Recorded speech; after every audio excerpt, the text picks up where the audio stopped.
Faire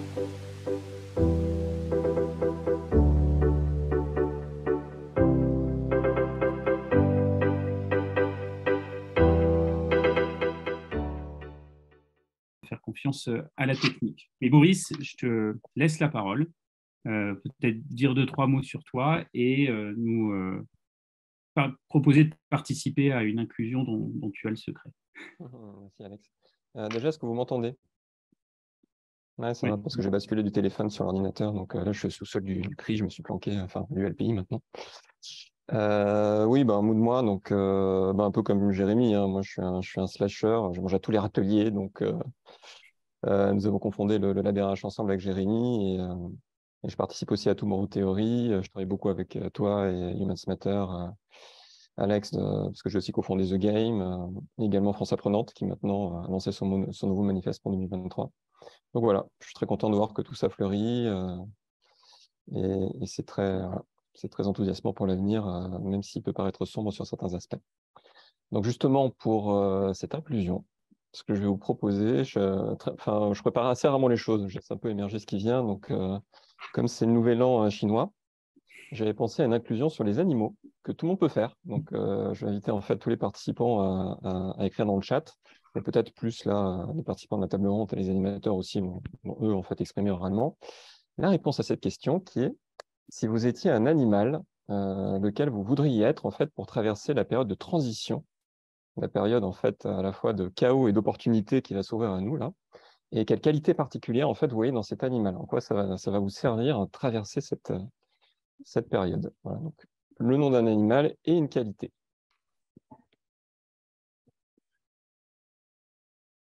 Ah, on a déjà plein de trucs.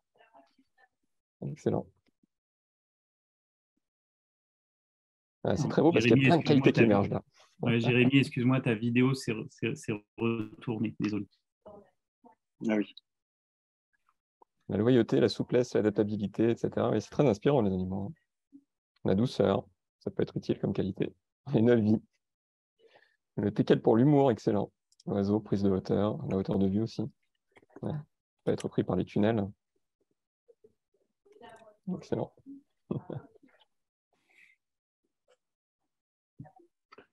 L'intelligence dans tout le corps, l'intelligence distribuée. Et excellent, ça aussi. C'est une belle manifestation d'intelligence collective.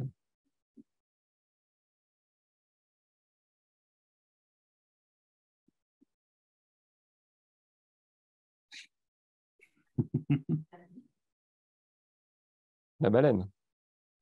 Ouais, avancer doucement et sûrement, la loutre, etc. Bon, super. Bon, déjà, merci, hein, parce que c'est très, très riche.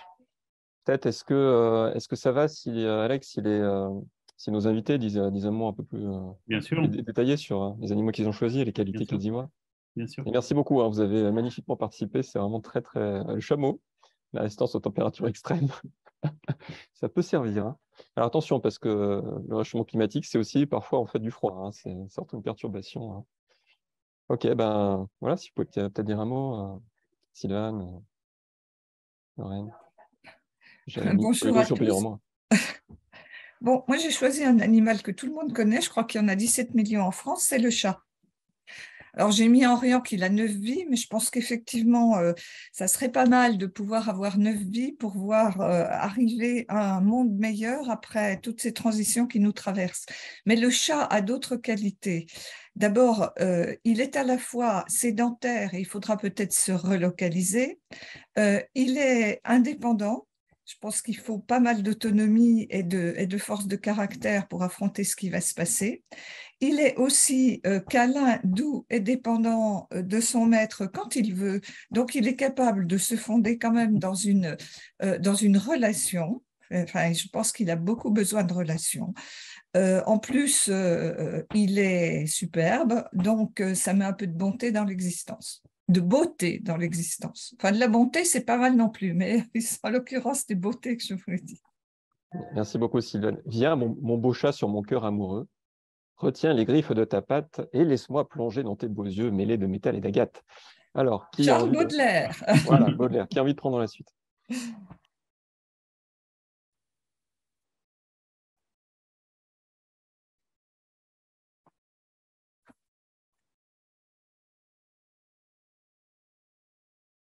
Ah, on ne t'entend pas, Jérémy. Jérém, ouais, tu n'as peut-être pas de. Ouais, il faut que tu actives le son. Hop là, voilà. Donc, je disais, je vais me lancer. Donc moi, j'ai mis la bactérie.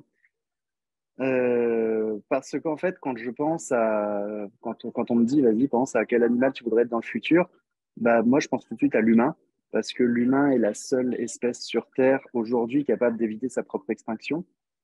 L'être humain, c'est aussi un virus, un parasite qui est capable de modifier les conditions de son environnement tel qu'il devient toxique à sa propre survie. Mais si je peux pas être l'humain, en fait, il n'y a aucun autre animal que je préférerais être, si ce n'est une bactérie pour pouvoir revenir à des conditions de survie optimisées et maximisées.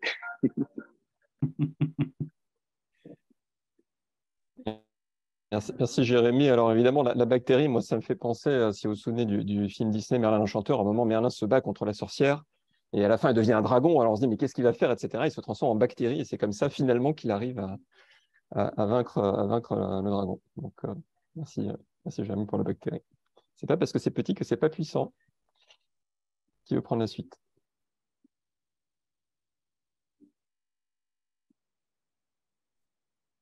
Donc, on peut aussi participer, hein, Alex, évidemment, Angélique. Ouais. Hein, Effectivement, moi, j'ai choisi le poulpe. Je veux bien commenter. Le poulpe, c'est effectivement a priori, hein, l'animal qui a son intelligence la plus distribuée dans l'ensemble de son corps et qui a des capacités à sentir les choses autour de lui qui sont les plus avancées, quoi. Voilà. Donc c'est effectivement, enfin tu l'as commenté directement, c'est effectivement l'idée de cette intelligence distribuée, et donc non pas uniquement au sein d'un collectif, d'un réseau, etc., mais aussi au sein d'un individu lui-même, c'est-à-dire comment il arrive à distribuer le plus possible son intelligence dans tout son corps. Voilà. Et on peut rajouter sa capacité quand même à prédire avec exactitude les résultats du football. Oui, c'est vrai. Là, pour l'instant, les capacités même de l'intelligence artificielle ou des chroniqueurs télé. Tout à fait. Merci, Alexandre. Qui prend la suite?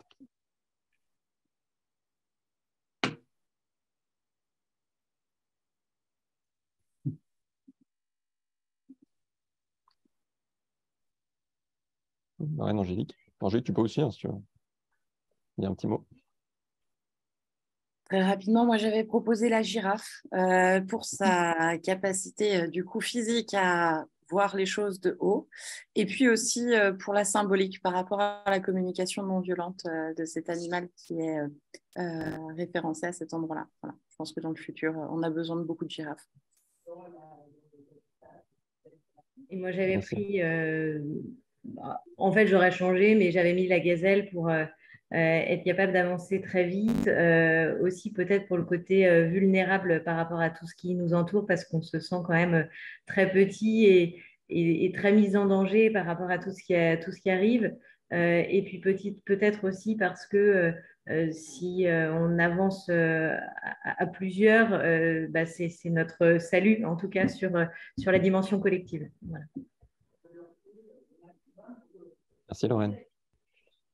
Très bien. En fait, moi, c'est vrai que le premier animal qui m'est venu, c'était comme Sylvain, c'était le chat, en fait. Moi, je suis très attaché au chat.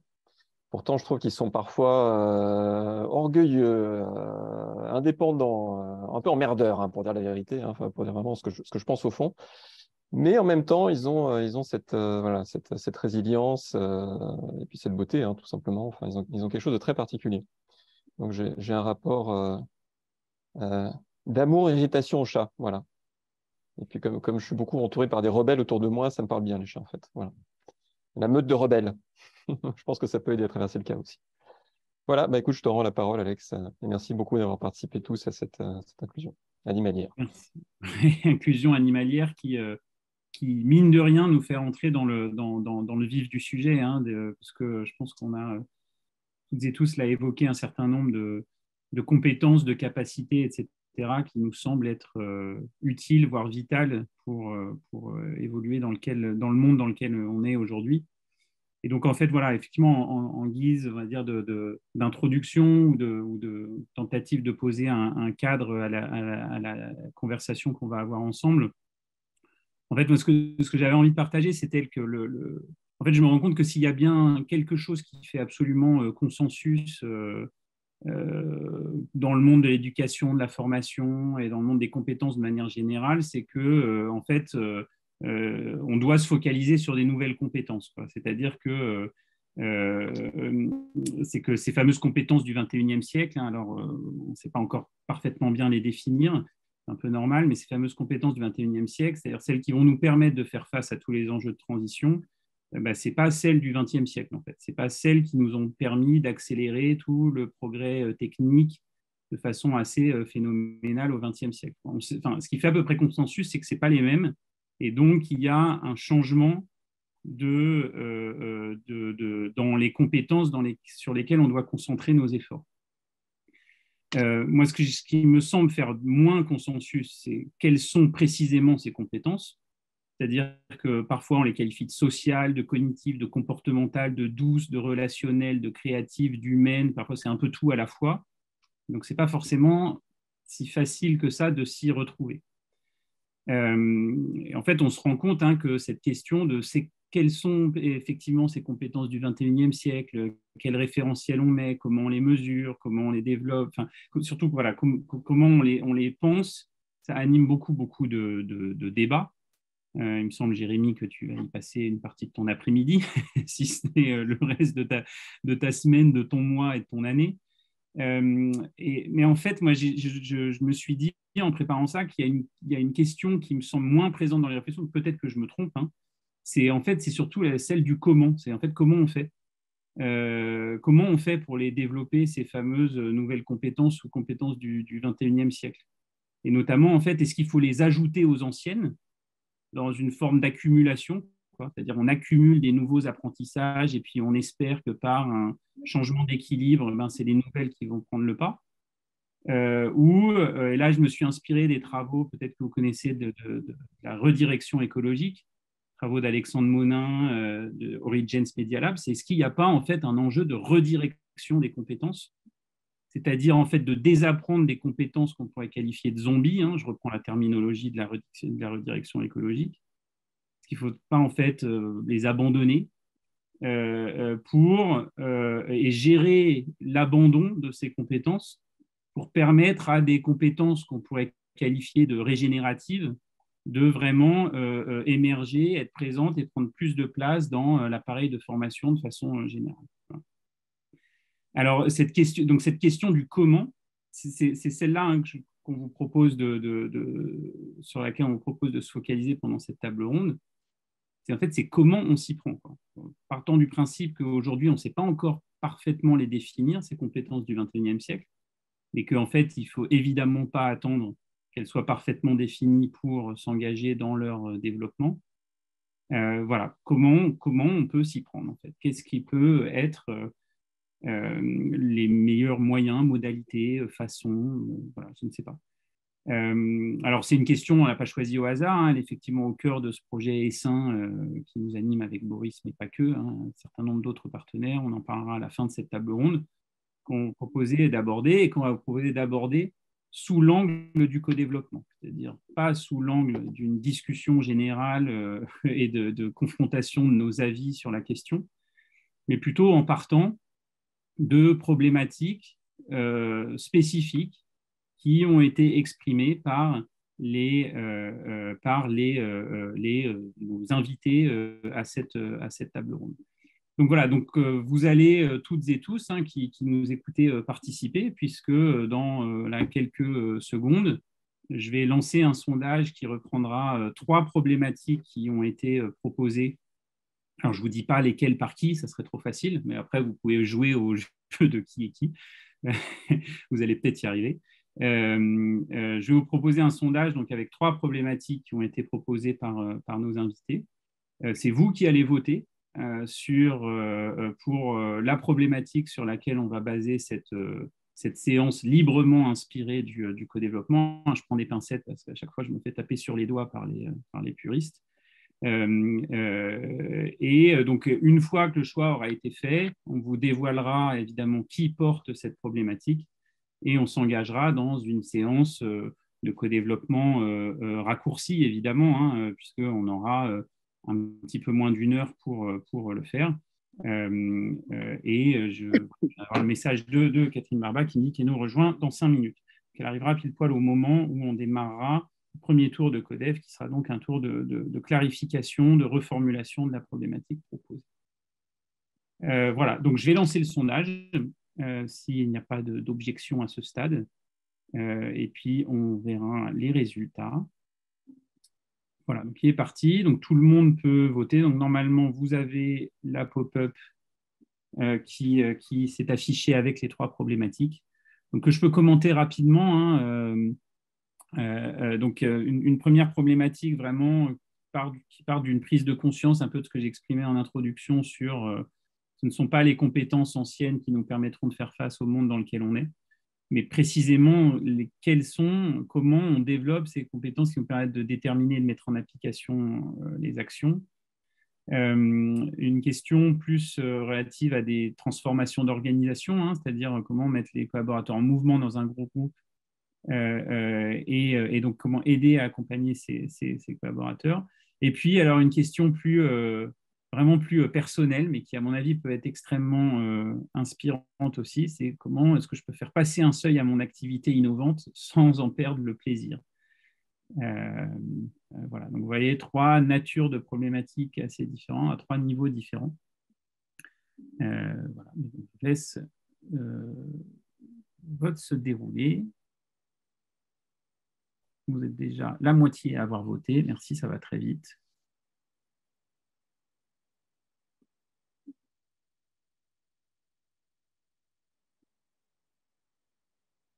Allez, on peut dire qu'on a atteint le quorum, on est à 80%, mais je vais laisser encore, ça a été tellement rapide que je vais laisser encore une petite dizaine de secondes.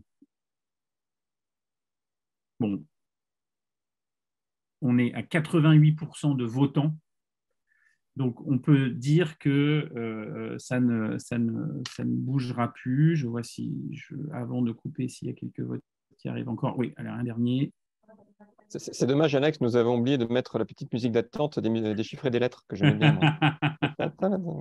Oui, mais ça, je comptais sur toi pour... Pas trop tard. Allez, je vais pouvoir mettre fin au sondage parce que là, ça ne bougera plus. Et donc, partager les résultats. Donc là, normalement, on voit les résultats. Donc, vous voyez bien que la problématique a été choisie, qui revient, en fait, donc je n'ai pas réussi à bien cadrer cette table ronde, hein, parce que je me dis, tiens, parlons plutôt du comment, mais on revient sur réfléchir à vraiment quelles sont ces compétences, quelles sont les compétences dont il faut disposer pour déterminer et mettre en application les actions qui nécessitent les transitions qui s'annoncent. Alors, c'était la problématique que vous aviez proposée, Sylvane, donc je vais peut-être vous laisser nous expliquer d'où vient cette question que vous vous posez, voilà, dans quel contexte elle a émergé, peut-être nous donner des éléments de précision. Et ça va être le moment où on va démarrer la séance de CODEV en tant que telle, c'est-à-dire que, et Angélique, évidemment, je t'invite à participer, Angélique, Lorraine, Jérémy, Boris et moi, et ben, en fait, Sylvane, on vous questionnera pour être sûr de bien comprendre la problématique que vous posez et peut-être commencer à la faire évoluer, à la faire reformuler, à la reformuler. Et on va se laisser une trentaine de minutes pour faire ça, pour arriver à une reformulation commune de cette problématique avant de passer à une deuxième étape où là, on vous passera des propositions. Et évidemment, vous toutes et tous, vous pouvez utiliser le chat aussi pour poser des questions. Donc là, on est vraiment dans une étape où on pose des questions de clarification. On essaye de comprendre d'où vient cette problématique exprimée par Sylvane dans le but de l'aider à la clarifier, à la comprendre de la meilleure façon possible. Voilà, et ben, allons-y. Qui veut commence. Sylvane, on vous laisse vous exprimer et puis on questionnera. Bon, donc en gros, la question, c'est d'où vient cette question. Je vais juste signaler, Alexandre, que j'ai mis de quelles compétences, mais le comment m'intéresse beaucoup aussi. Ça n'exclut pas. Non, bien sûr. Alors, ça sort du fait que d'abord, un certain nombre de chercheurs alertent depuis 40 ans sur la question de la transition écologique. Et puis, en 2000, dans le début des années 2000, allez, fin des années 90, tout le monde n'avait pas un mail. Et à la fin des années à la fin des années 2000, c'est-à-dire vers 2010, je crois qu'il y avait déjà plusieurs milliards, enfin 1 ou 2 milliards d'utilisateurs. Donc la transition numérique est arrivée très très vite. Alors, pourquoi nous, pourquoi moi, pourquoi l'IHEST? L'Institut des hautes études pour les sciences et de la technologie est un institut de formation qui est sous tutelle du ministère de l'Enseignement supérieur et de la Recherche et dont la mission est précisément de rassembler à la fois les connaissances scientifiques qui sont données, diffusées à la source par des chercheurs et des acteurs très divers de la société et de toute origine socio-professionnelle qui vont se poser des questions sur quels sont les enjeux sociétaux qui peuvent être éclairés par les sciences et quel est le rôle des technologies là-dedans. Donc ça, c'est notre mission, hein, éclairer les sujets sociétaux par les sciences avec des chercheurs et avec des représentants divers des catégories socio-professionnelles. Et nous avons un conseil scientifique et en 2018, le conseil scientifique nous a dit ce que je viens de dire au début. Transition écologique, transition numérique, on va entrer dedans. En 2018, personne ne parlait encore de ça. En 2020, après le Covid, tout le monde en parlait. Donc, c'est allé quand même relativement vite. Et ces transitions, on voit bien, enfin, je pense que les personnes d'entreprise qui sont là en parleront beaucoup mieux que moi. La transition numérique, ça fait déjà 20 ans qu'elle se pose véritablement aux entreprises, aux institutions, notamment dans le monde du travail, mais qu'elle pose un problème global aussi et qu'elle offre des solutions globales à toute la société. Donc, c'est quand même quelque chose à analyser à la fois dans sa composante technique. C'est quoi un algorithme, par exemple? Est-ce que c'est intelligent? Les chercheurs nous disent qu'il n'y a rien de plus bête qu'un algorithme, mais la meilleure intelligence artificielle, c'est en fait de la bêtise artificielle. Ça veut dire que si intelligence il y a, c'est les humains qui font les algorithmes qui sont intelligents, pas les algorithmes. Donc, il y a déjà une première problématique, c'est quoi l'intelligence artificielle? Ensuite, ou c'est quoi le numérique? Après, il y a quels sont ses avantages et comment est-ce qu'on doit utiliser ces outils? Et puis, il y a quels sont les effets de bord, les inconvénients et les problèmes d'usage et d'usagers dans la société qu'il faut poser. En ce qui concerne la transition écologique, ça remet en cause le modèle de société qui est issu des sociétés industrielles depuis la fin du XVIIIe siècle. Ça remet en cause l'idée qu'on peut exploiter les ressources de la Terre de façon infinie. Donc, on revient plutôt sur les thèses de Malthus, qui avait peut-être eu une vision plus pertinente, mais on ne pouvait pas le savoir avant d'y être. Aujourd'hui, la question des ressources se pose, d'autant plus que la quantité de gaz à effet de serre dans l'atmosphère va dérégler le climat et va menacer ce que Bruno Latour appelle l'habitabilité de la Terre, c'est-à-dire il y a des zones qui seront simplement plus habitables dans 10 ans, dans 15 ans. Je veux dire, ce n'est pas quelque chose à long terme, c'est quelque chose à très court terme. Quand il fait 50 degrés dans les régions tropicales avec plus de 99% d'humidité, un humain tient 5 jours. Il meurt au bout de 5 jours. Donc, il y a quand même des choses qui sont extrêmement graves aujourd'hui et qui nous préoccupent. Et le gaz carbonique, les chercheurs ont montré, et le GIEC de la COP de Glasgow a tranché la controverse scientifique, il n'y a plus de controverse scientifique, il n'y a plus de climato-scepticisme qui puisse être toléré par les scientifiques. Donc, il y a une vérité scientifique qui est que ces gaz à effet de serre sont dans l'atmosphère du fait des activités industrielles depuis 150 ans. Et c'est ces activités industrielles qui nous ont donné quand même, au moins dans les sociétés qui sont les plus favorisées, donc les sociétés occidentales, une capacité à vivre bien à vivre beaucoup mieux, à pas se préoccuper tous les jours de comment on va manger ou comment est-ce qu'on va vivre ou s'abriter, comment est-ce qu'on va se développer, s'éduquer, se cultiver. Donc cette société industrielle, elle apportait énormément de biens et de bénéfices. Et aujourd'hui, c'est elle qui nous menace par les gaz à effet de serre qu'on a produits. Donc, voilà d'où est sortie cette problématique. Cette analyse, nous avons dit, nous allons proposer, j'ai fini dans une minute, aux participants qui viennent suivre nos formations de travailler sur ces transitions. Et cette question, elle émerge de toutes nos formations. Merci beaucoup Sylvain. Alors, j'en profite pour accueillir Catherine. Merci Catherine de nous avoir rejoints. Donc on est en plein là dans le démarrage de session librement inspirée du co-développement sur la problématique que nous propose Sylvain. Et donc là on va rentrer dans un tour de clarification, de reformulation de la problématique. Donc, c'est-à-dire que toi, Catherine, Lorraine, Angélique, Jérémy, Boris, et puis moi, je m'autoriserai aussi peut-être un petit peu, c'est à votre tour de poser des questions. Et évidemment, questions courtes, réponses courtes, pour qu'on ait pu croiser au maximum les points de vue par rapport à cette problématique que vous nous proposez, Sylvain. Allez, je vous laisse la parole. Si Lorraine, si vous voulez commencer, Jérémy, comme vous le sentez. Je veux bien me lancer assez rapidement. En fait, là, je suis un peu entre deux eaux parce que quand on m'a dit Codev, moi, je m'attendais à adresser des problématiques assez actionnables sur des sujets qui relèvent un peu du personnel, du quotidien. Là, j'ai le sentiment que on va adresser une question à laquelle le monde entier n'a pas encore complètement répondu.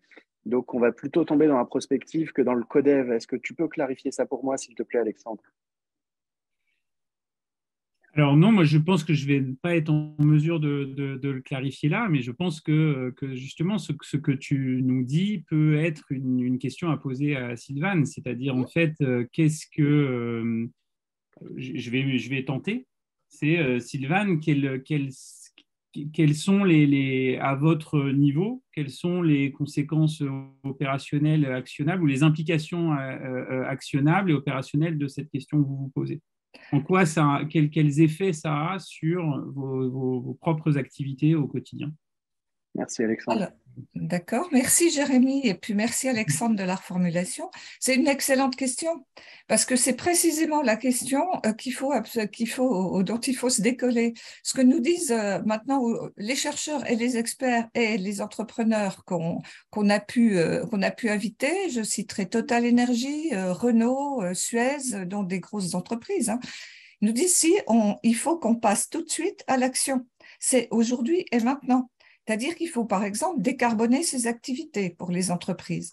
Nous allons, un exemple, on va visiter Renault au mois de février. L'usine de Flins est en train de décarboner ses activités en utilisant l'économie circulaire et est en train complètement de changer ses lignes de production. Bon.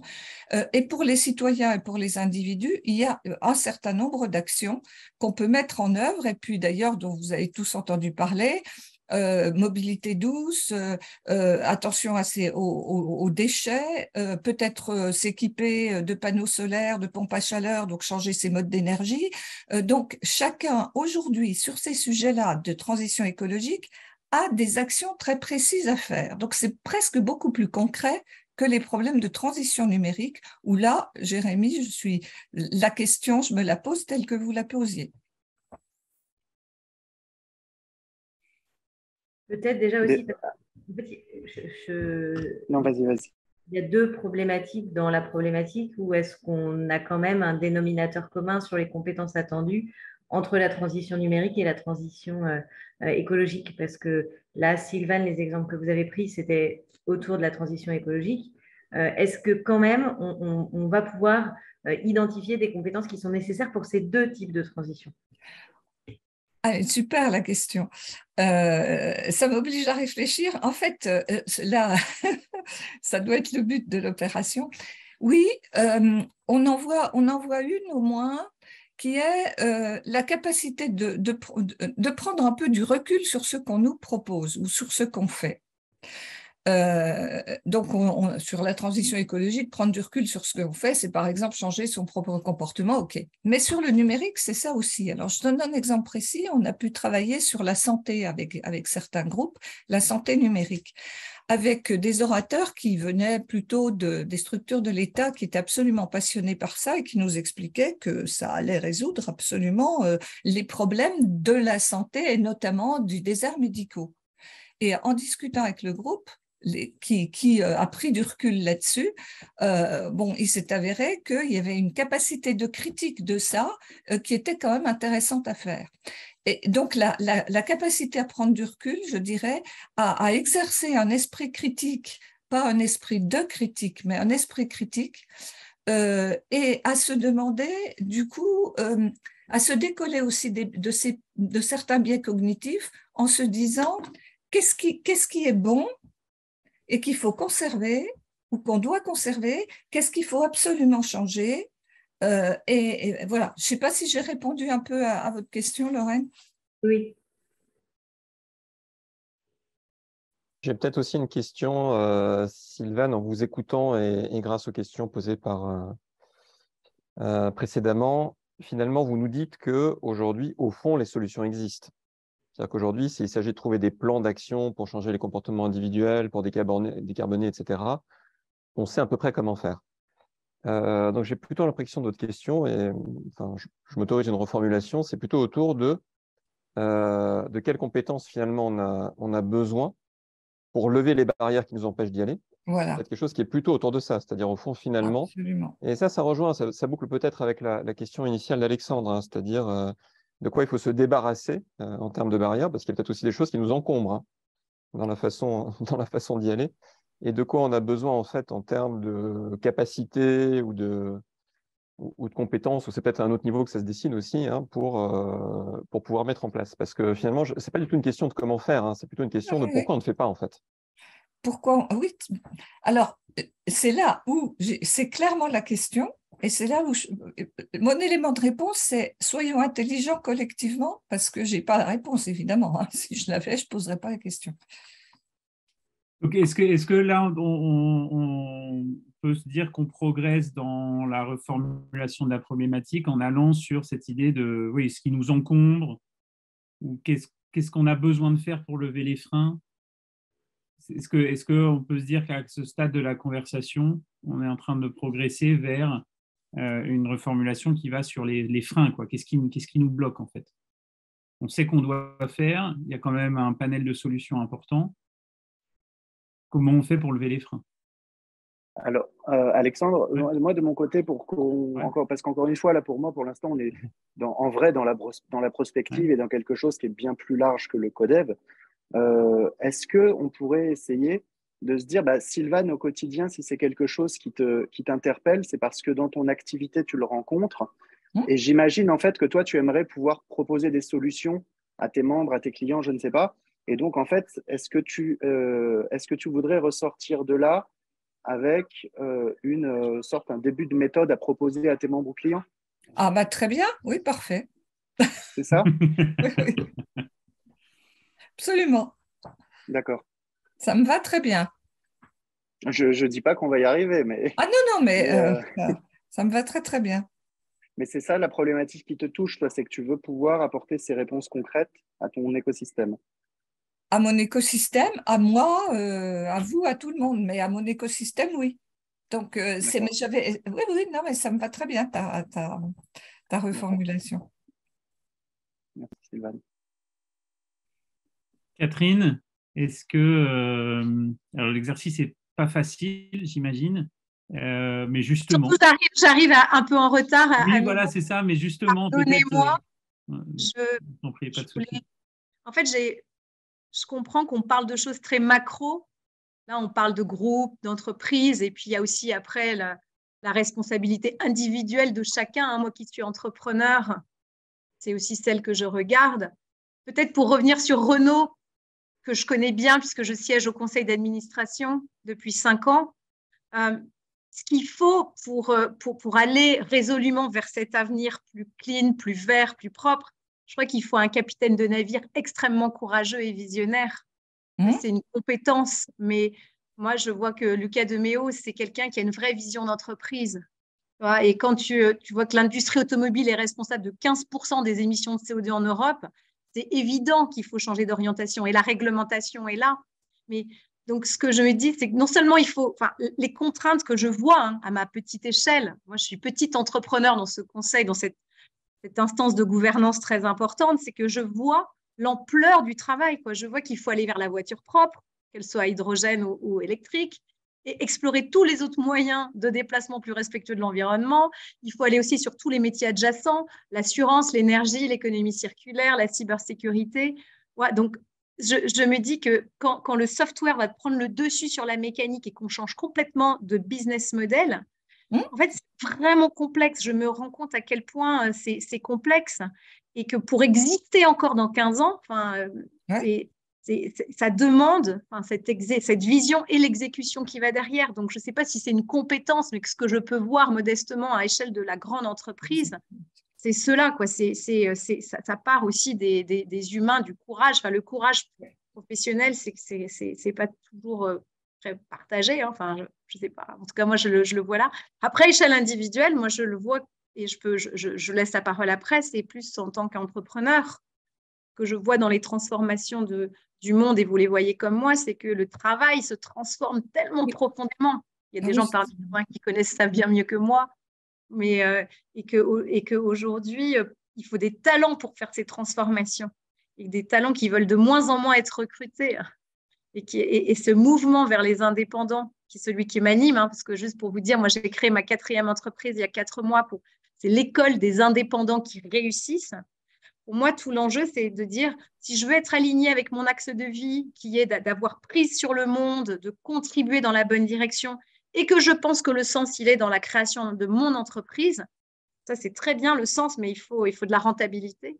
Moi, j'aide les gens à ma mesure à prendre la main sur demain en se mettant à leur compte, en étant rentable, et puis en travaillant avec ces grandes entreprises pour créer de la valeur autrement. Donc, voilà, c'est juste un témoignage pour dire que j'aime bien avoir ces deux prismes, comme vous, il y a les grandes boîtes, tout petit, moi je suis un connecteur entre les deux, et puis j'essaye d'intervenir, moi, sur le sujet plutôt du travail, en fait, la transformation du travail.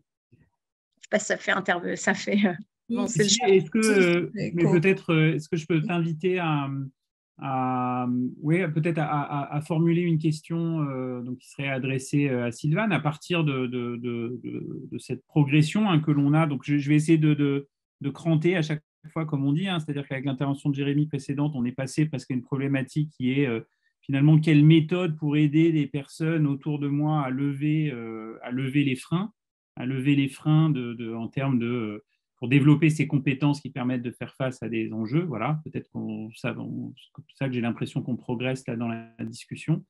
Est-ce que justement, à partir de ce témoignage que tu viens de nous faire, tu aurais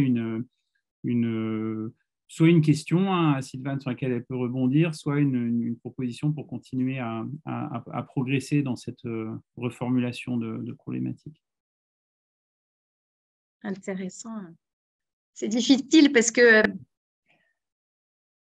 je ne sais pas quelle est l'expertise de Sylvane, parce que c'est plus que de la réflexion. Moi, pour moi, c'est une problématique d'action, quoi. Tu vois ? Et développer des compétences. Est-ce que la question, c'est pas davantage comment est-ce que est-ce qu'il faut jouer sur la conscience ?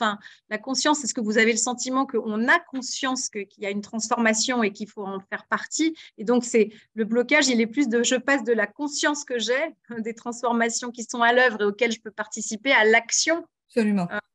Est-ce que c'est ça, après, pour moi, innovation starts with I. Je veux dire, moi, je crois tellement à l'action individuelle. Est-ce qu'on peut vraiment avoir prise, ou est-ce que c'est finalement la responsabilité de chacun ? Moi, je trouve que la question s'enrichit autour de ça quand on a des auditeurs qui se sont posés exactement la même question, ces auditeurs qui viennent de toutes les branches socio-professionnelles. Et ils ont dit ça à la fin des cycles. Ils nous disaient, on a beaucoup réfléchi Et maintenant, la question qu'on se pose, c'est comment passer de la réflexion à l'action. Donc, je suis tout à fait là-dedans. C'est aussi pour ça que c'est quelque chose que je... Mais ça me semble être... Je fais un lien assez direct aussi avec la question de Jérémy. Parce que passer à l'action, on peut le faire. Le cibler clairement sur son propre métier ou le mien ou le vôtre, etc. Ou bien être dans quelque chose de plus global et de citoyen. Et il y a une dialectique individu-collectif. Et l'individu, enfin ça, là, je donne plutôt une vision personnelle. Je pense que l'individu doit faire tout ce qu'il peut faire et il peut, à son niveau, il a des actions possibles.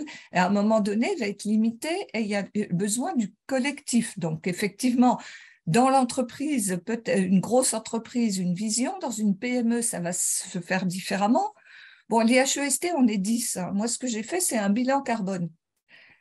Et on est arrivé à dire il faut qu'on réforme notre cycle de formation parce qu'on a 3 voyages et un voyage international doublait le bilan carbone du cycle.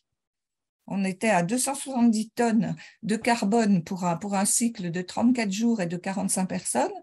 Et quand on fait le voyage international et si on l'ajoute, on est à 580 tonnes.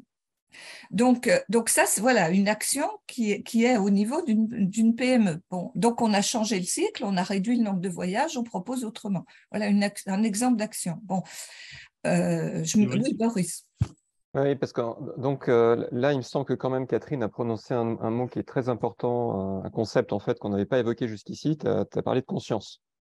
Oui, et fait, là, c'est intéressant. C'est intéressant la conscience parce qu'on pourrait imaginer dans ce cas, enfin, je me permets, Catherine, peut-être une reformulation qui serait de quelles compétences faut-il disposer pour développer la conscience en interne, par exemple, de votre équipe et la conscience de vos clients par rapport à des problématiques de passage à l'action. Est-ce que ça vous dirait? Parce que ça changerait, je pense, vraiment la perspective de faire ça, si on allait dans cette direction. Est-ce que c'est de compétences, là, dans ce cas-là, dont on a besoin, ou d'outils pour mesurer? C'est une question, je ne sais pas. Hein, justement, les questions sont adressées à Sylvain. Donc, moi, je propose de garder la formulation autour des compétences, mais on peut très bien prendre. Vous voyez, ces petits changements sont très importants hein, parce que ce n'est pas du tout la même chose qui va émerger. Hein, la question est pour Sylvain.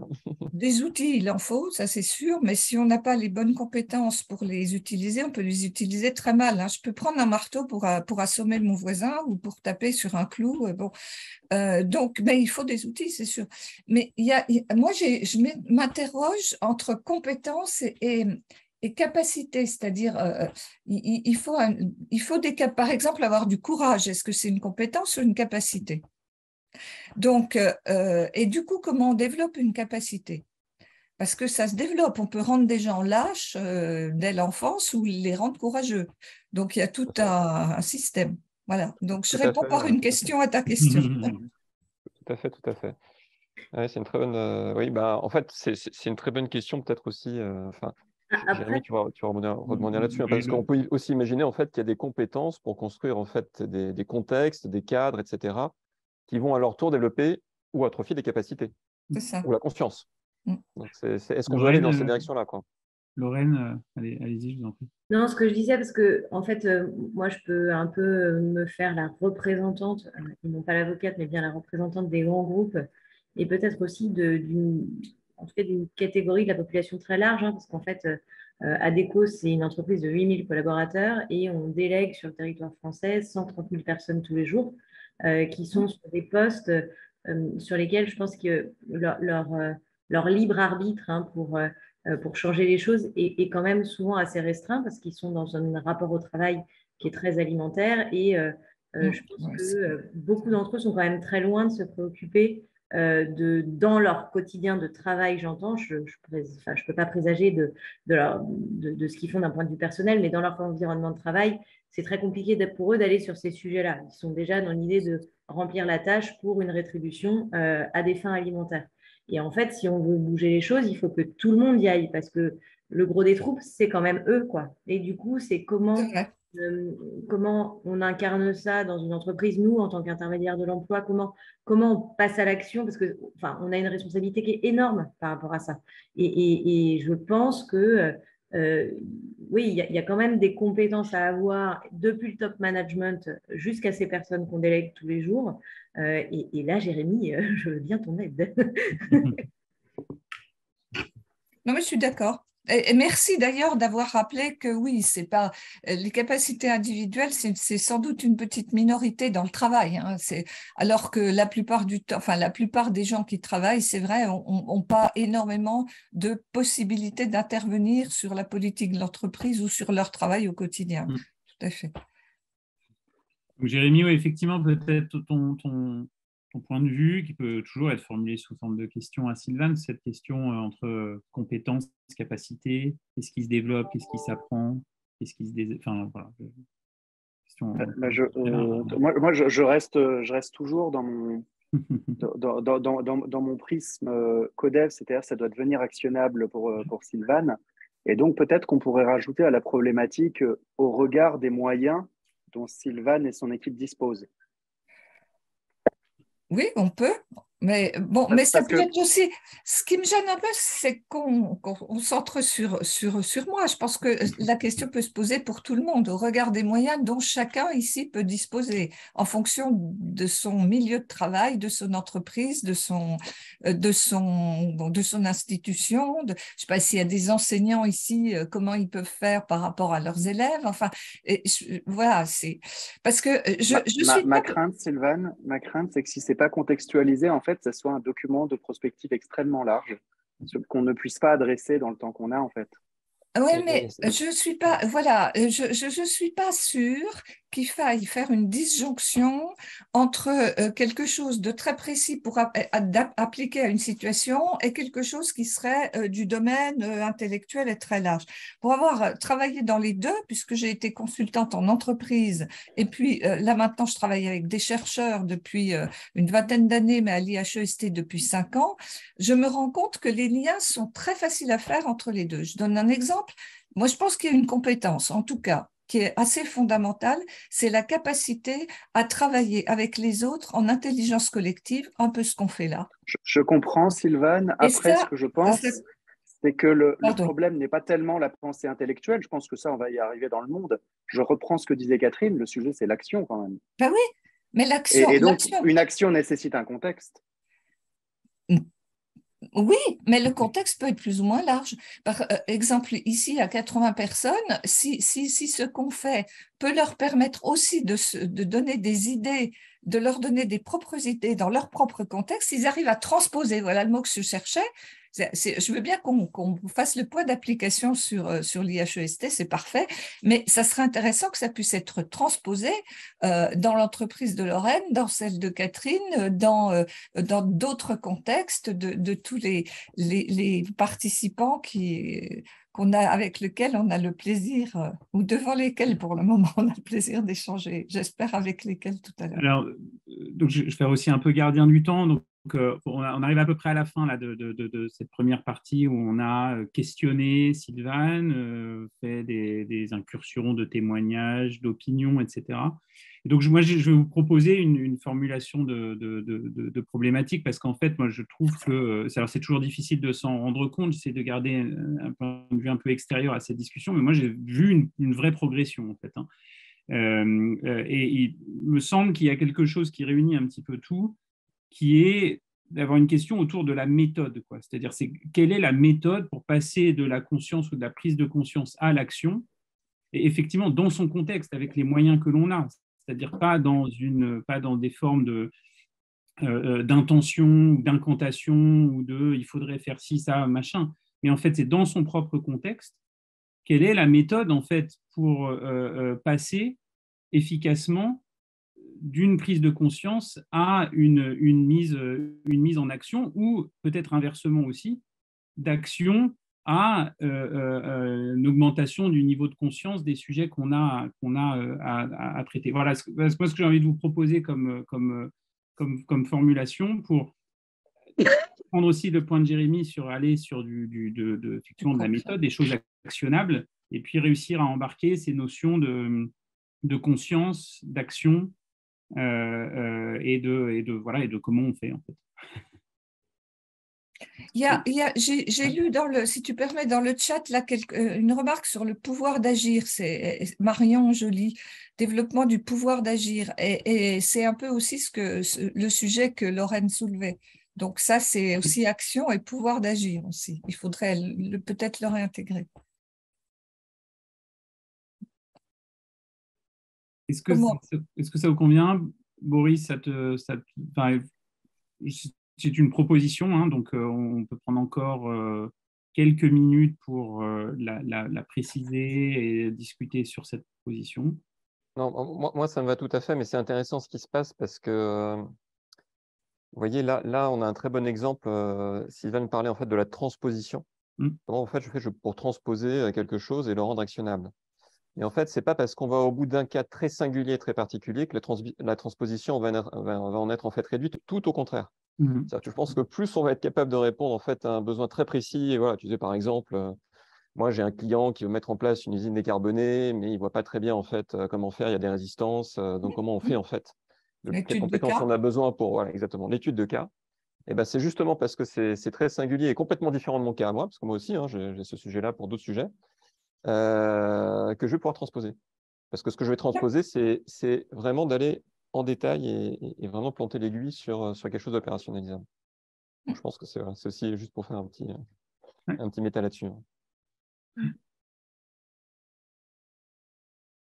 Ça vous va?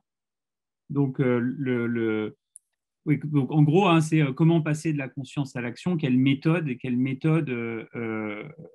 applicable, modélisable, enfin, mobilisable, applicable, actionnable dans son contexte et en se basant sur le contexte particulier, spécifique amené par Sylvain, qui est celui de l'IHEST. L'IHEST ayant une mission d'éclairer en fait ces transitions et leurs impacts, etc. Mais qui cherchent à aller à ce qu'il y ait un passage à l'action. J'essaie de reformuler tout ce que j'ai entendu. Ouais. En fait, il y a une mission d'aller vraiment inspirer le passage à l'action et pas, si je reprends tes termes aussi, Jérémy, pas uniquement faire de la prospective, mais bien venir proposer une méthode d'apprentissage qui facilite, qui aide, qui accélère un passage d'une prise de conscience à une mise en action.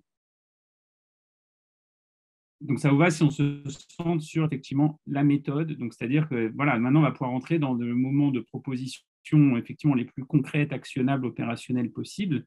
C'est-à-dire, en fait, voilà, de quoi est constituée cette méthode?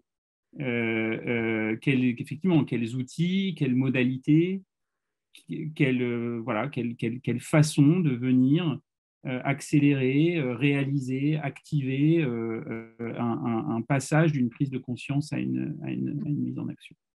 Voilà, donc vas-y Catherine. Oui, peut-être qu'il y a un préalable, me semble-t-il, avant de parler de méthode. Et ça, j'en ai pris conscience en travaillant avec Human Matters avec Riyad et d'autres neuroscientistes brillants que vous êtes, qui est, si je me réfère au sujet très, très précis j'ai envie de vivre le travail autrement et je veux me mettre à mon compte, en fait, est-ce que c'est une question de compétence ou est-ce qu'il n'y a pas des préalables? Et ceux qui ont été identifiés sont de deux natures. Le premier, c'est la motivation. Il n'y a pas de méthode, mais qu'est-ce qui m'anime? Le petit moteur que j'ai à l'intérieur, est-ce que j'ai vraiment envie? Cette envie, je ne sais pas si on peut la faire grandir, la susciter, mais il y a cette envie-là. Et ça, c'est un premier préalable. Et l'autre, ce sont les ressources. Est-ce que j'ai confiance en moi? Est-ce que j'ai confiance en l'autre? Est-ce que j'ai confiance dans l'avenir, dans le collectif? Est-ce que j'ai une grosse capacité de travail? Est-ce que j'ai des ressources financières pour porter mon action? Voilà, c'est peut-être, je ne sais pas si ça peut nourrir l'échange. Pardonnez la trivialité de mon propos, je suis vraiment sur des choses très concrètes. Mais il me semble qu'avant même de se dire passer de la conscience à l'action, c'est cette action, est-ce qu'elle est motivée et je l'ai vraiment en moi? Parce que si on n'a pas envie, on ne fait rien du tout. Et est-ce que j'ai ces ressources qui sont indispensables, me semble-t-il, à porter l'action? Alors, de mon point de vue, tu es déjà en train d'émettre des propositions qui répondent à la question, hein, parce qu'en fait, se concentrer sur ces motivations, ces ressources, c'est un début de méthode, en fait. Tu le définis d'ailleurs comme des prérequis, c'est-à-dire qu'en fait, ça peut être, donc je reformule ta proposition, c'est les premières choses à faire, c'est d'aller permettre à des personnes de bien comprendre leurs motivations Oui, c'est ça. et de bien établir ce que sont leurs ressources. Oui, tout à fait. Exactement. On a fait un petit assessment en ligne assez ludique et original, dont je voudrais peut-être vous passer le lien, pour permettre à quelqu'un d'évaluer à la fois ses motivations puis ses ressources avant de passer à ses aptitudes et enfin à ses compétences, pour le coup, entrepreneuriales de base pour pouvoir mener une société vers la viabilité économique. Donc, peut-être que c'est effectivement un élément qui peut faire avancer les choses. Merci beaucoup.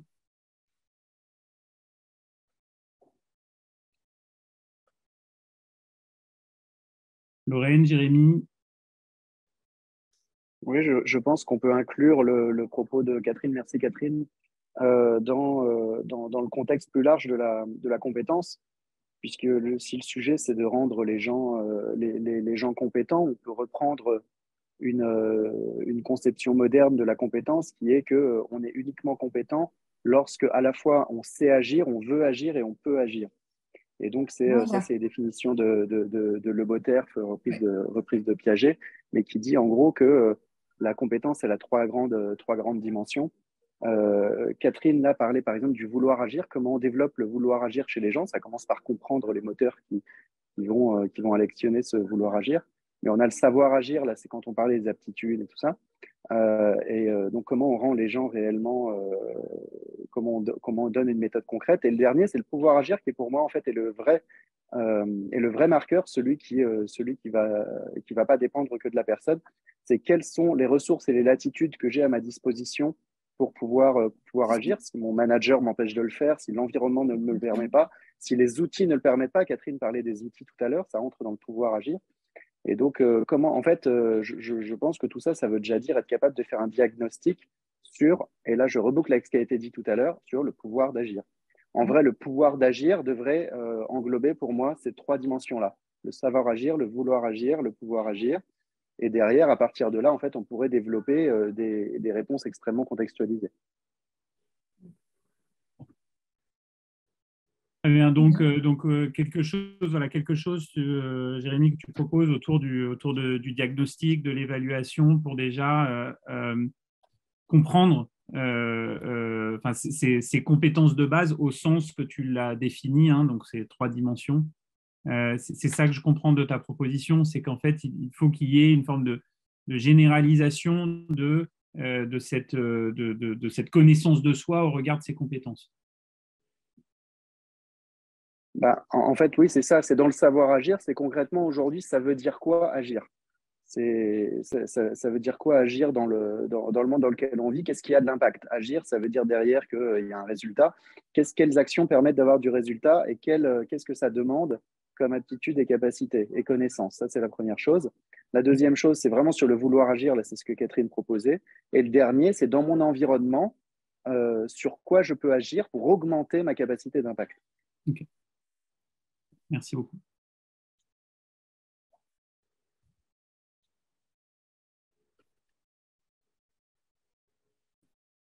Lorraine, est-ce que vous voyez enfin voilà, qu'est-ce que ça vous inspire en termes de voilà, d'éléments de méthode, donc c'est-à-dire d'outils, de modalités, d'actions, d'étapes? C'est vrai qu'après, moi je transpose par rapport à mon environnement qui est un grand groupe sur le pouvoir agir, c'est comment potentiellement on pourrait donner aux collaborateurs enfin en tout cas on arrive à cette étape de ok, donc le savoir, le vouloir, on y est, mais le pouvoir, c'est comment on met en mouvement l'entreprise pour qu'il passe à l'action, quoi. Et je pense qu'il y a un gros travail à faire là-dessus. En tout cas, dans les grands groupes, je pense qu'il y a encore un vrai décalage entre l'intention déclarée et la réalité opérationnelle, même s'il y a des choses qui avancent, mais ça n'avance pas aussi vite que ça devrait. En tout cas, c'est comme ça que je le ressens et je le perçois dans des entreprises comme la mienne. Et je ne sais pas, du coup, peut-être Catherine ou Sylvain, qui êtes dans des organisations où vous avez la main, comment justement vous êtes passé à l'action et comment ça peut inspirer peut-être des grosses organisations? Vous voulez y aller, c'est Sylvane? Dis, Sinon, si on me donne le micro, je ne le lâche plus, attention. Mais ça ne fait rien, il y a des animateurs qui n'hésitent pas à couper la parole. Non, Lorraine, rapidement pour répondre à votre question, et ça reboucle encore quelque chose qu'on fait aussi avec Human Matters, décidément, c'est on a mis en place une petite formation dans l'entreprise dont le but est d'augmenter la capacité d'action de chaque collaborateur. En fait, le postulat est de dire, pour que la transformation s'opère, il faut abaisser le centre de gravité de l'entreprise pour faire porter la dynamique de transformation par le maximum de collaborateurs, de manière à ce que ce soit des agents de cette transformation. Et pour cela, c'est comment est-ce que j'élargis chez chacun la capacité d'action, comment je te dis, vas-y, élargis ton couloir de nage, propose des choses nouvelles, fais. Donc, c'est comment on injecte l'esprit entrepreneurial dans l'entreprise. Donc, partant de cette conviction que c'est une nécessité, une condition de transformation, on a mené un pilote sur cette formation, dont on a commencé à voir les effets. Mais il me semble qu'une des réponses, peut-être, je le soumets à l'échange avec vous, c'est est-ce que faire grandir cet état d'esprit entrepreneurial, les compétences entrepreneuriales pour décider et agir à la manière des entrepreneurs, pour embarquer les autres aussi à la manière des entrepreneurs, est-ce que ce n'est pas une façon justement d'accélérer la transformation de manière à aller découvrir, chercher de nouveaux modèles de croissance? Parce que c'est ça l'enjeu, c'est est-ce qu'on va trouver des modèles de croissance durables à tous les sens du terme? Donc voilà, faire grandir cette capacité entrepreneuriale en chacun, dans l'entreprise. Alors, moi, je vais rebondir sur ce que dit Catherine en le disant autrement, parce que j'ai dit qu'on était dans une institution publique. On est 100% public et on est sous tutelle d'un ministère. Donc, je n'ai pas de directeur, mais j'ai un conseil d'administration et une tutelle, c'est l'État. Donc, mon pouvoir d'agir, il est limité très clairement par 10 ETPT, donc pas 10 personnes, mais 10 emplois qui sont payés, plus une subvention pour charges de service public et les ressources propres que je trouve. Mais toute entreprise est limitée par d'autres choses et de toute façon, on est tous dans un champ de contraintes. Donc, je suis complètement d'accord avec Catherine. D'abord, il faut avoir quand même une vision.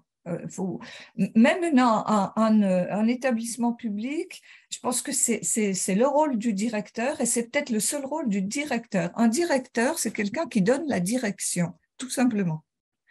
Dire, bon, voilà, moi, je propose qu'on aille là. Puis après, peut-être bien que je me trompe. Donc, qu'est-ce que vous en pensez? Qu'est-ce qui vous permet d'enrichir le projet ou éventuellement de l'infléchir?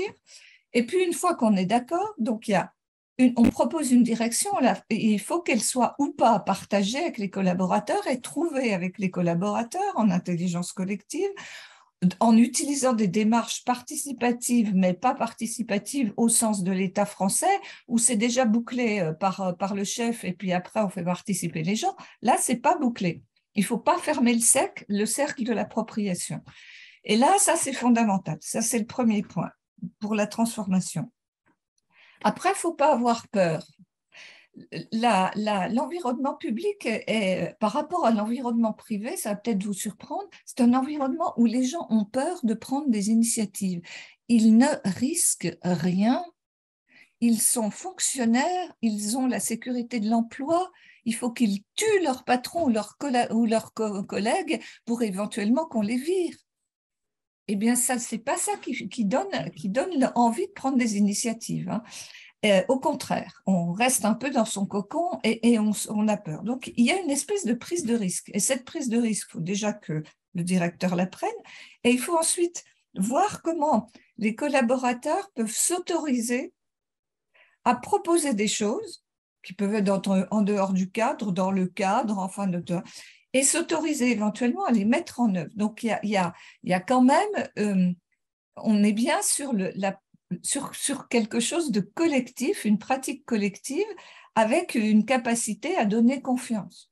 Et ça, c'est du management. Enfin, voilà, je pense que c'est un peu comme ça qu'on a réussi à faire. Et qu'on a réussi à l'IHEST à d'abord faire admettre qu'on allait changer les thématiques, on allait changer le cycle, parce que c'était quand même un cycle qu'on faisait depuis, quand on l'a changé cette année, on le faisait depuis 15 ans. Bon, alors, c'est pas très long, 15 ans, mais les gens dans une petite entreprise, ils se sont appropriés le truc, c'est un peu leur truc. Et puis, mettre en place du numérique, ce qui n'était pas évident non plus, parce que l'habitude n'était pas du numérique, et permettre aux gens de s'autoriser à faire. Et là, le dernier point, c'est j'étais stupéfaite de voir quand je suis arrivée dans une équipe de 10 qu'on me percevait comme le chef qui savait tout. On me demandait, j'ai dit, bah, je ne sais pas. Qu'est-ce que vous en pensez? J'ai aucune. C'est vous les compétents, là, moi j'arrive. Vous avez fait ça depuis 15 ans, vous devez savoir faire. Donc, je pense que pour laisser les gens, qu'un manager laisse les gens s'autoriser à faire, il faut qu'il dise qu'il ne sait pas, que ce n'est pas lui qui est compétent, qu'il n'est pas là forcément pour ça, mais que oui, ils sont là pour ça. Et puis que s'il y a évidemment un problème de telle et telle nature, qui sont nature juridique, responsabilité vis-à-vis de la tutelle ou je ne sais pas quoi, effectivement, c'est le chef. Peut-être pour aller voilà, pour creuser un tout petit peu le sujet des compétences entrepreneuriales, donc voilà, liées au pouvoir d'agir, etc. Peut-être question pour enfin, perche tendue, plutôt, on va dire ça comme ça, à Boris et Jérémy, parce que vous avez la particularité d'être autant entrepreneur qu'expert des compétences entrepreneuriales. Enfin, c'est quoi en fait ces compétences entrepreneuriales et puis en fait comment ça se développe? Et moi aussi je vais poser une question vraiment bateau, triviale, etc. Mais c'est quoi quelle part d'inné, quelle part d'acquis dans l'entrepreneuriat et dans les compétences entrepreneuriales?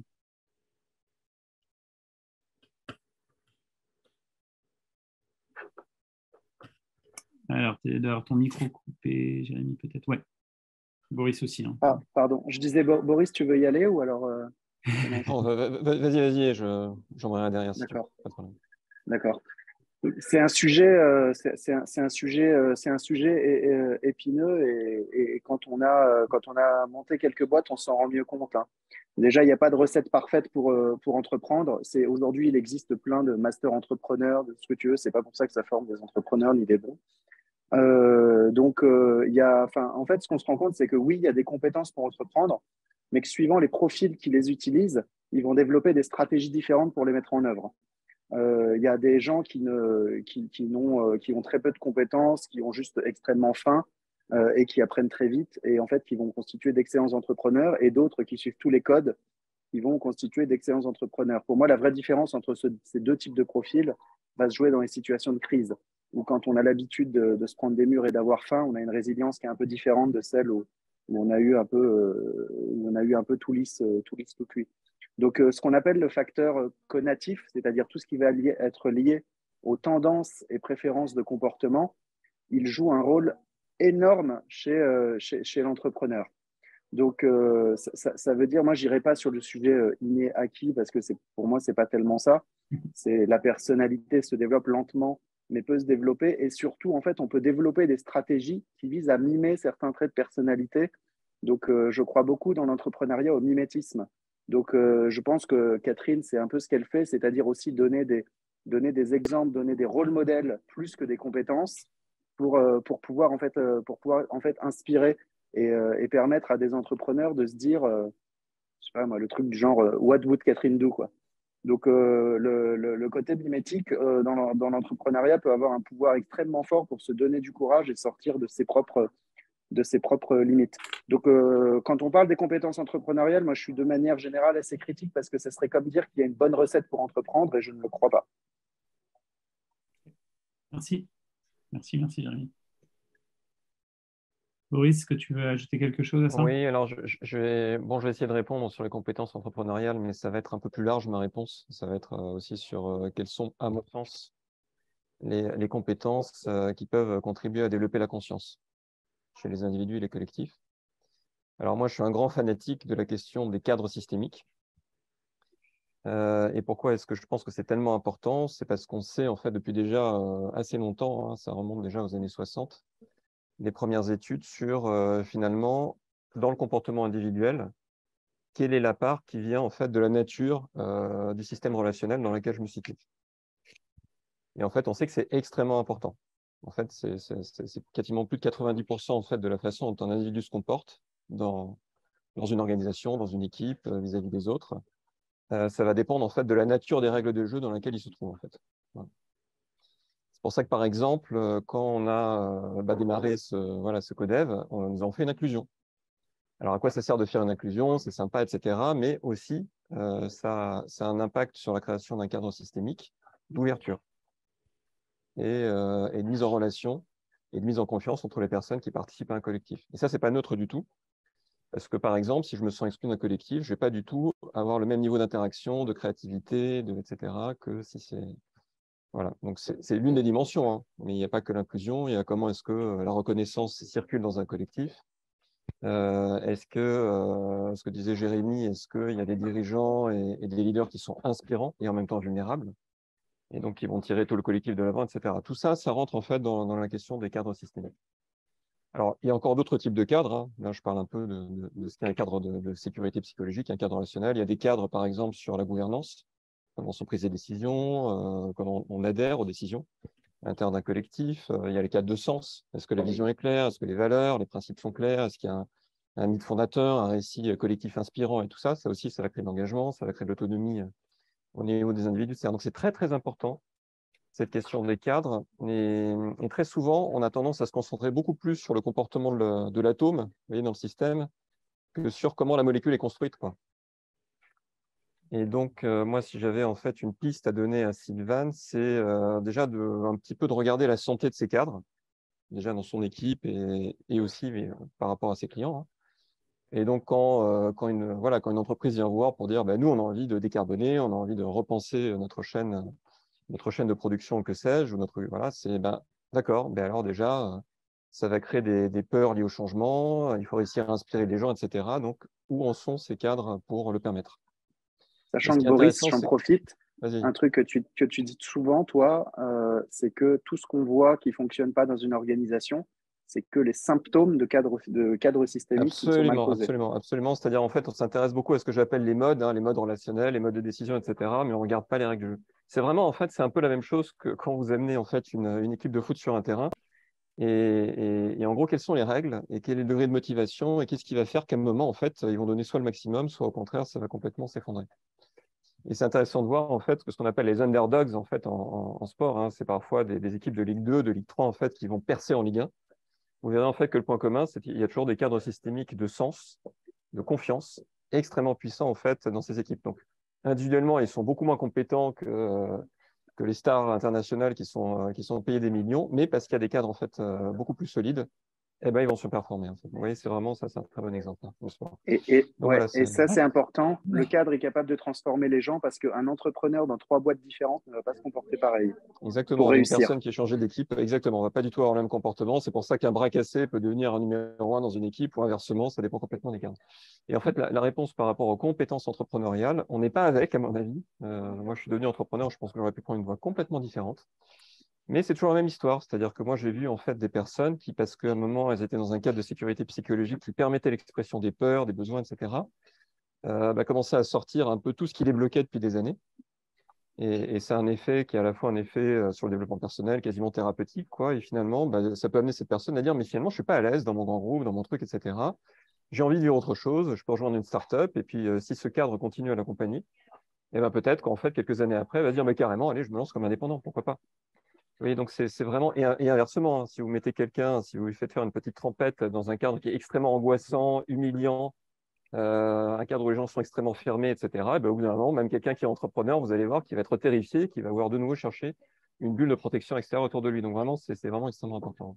Il y a évidemment une part individuelle, hein. Je ne dis pas que ça fait tous les cadres, hein, mais je dis que c'est vraiment la première chose à laquelle il faut faire attention. Et pour recentrer, Alexandre, je pense que c'est un des gros sujets du Humans Matter en plus. Plutôt que de parler des compétences, de l'entrepreneuriat et tout ça, on peut peut-être recentrer sur l'agentivité. Si c'est toi qui le dis. Oui, parce qu'on t'a pas laissé beaucoup t'exprimer quand même, Alex, donc parle-moi. Ouais. Mais là, voilà, on te déroule le tapis rouge. Oui, enfin, bien sûr, non, mais d'autres occasions de prendre la parole sur ces sujets, et puis alors ma question sur l'inné et l'acquis, enfin, tu me connais, Jérémy, elle était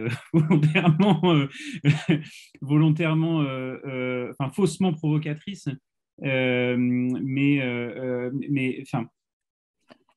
mais effectivement, enfin, en tout cas, nous, on commence à se construire un point de vue de plus en plus affirmé sur une des clés de l'ensemble de ces déblocages dont on parle, qui est lié à effectivement, cette fameuse agentivité, ou qu'on peut appeler capacité d'agir, pour prendre en compte l'ensemble des compétences et des aptitudes et des capacités qui la déterminent, et qui est en fait beaucoup plus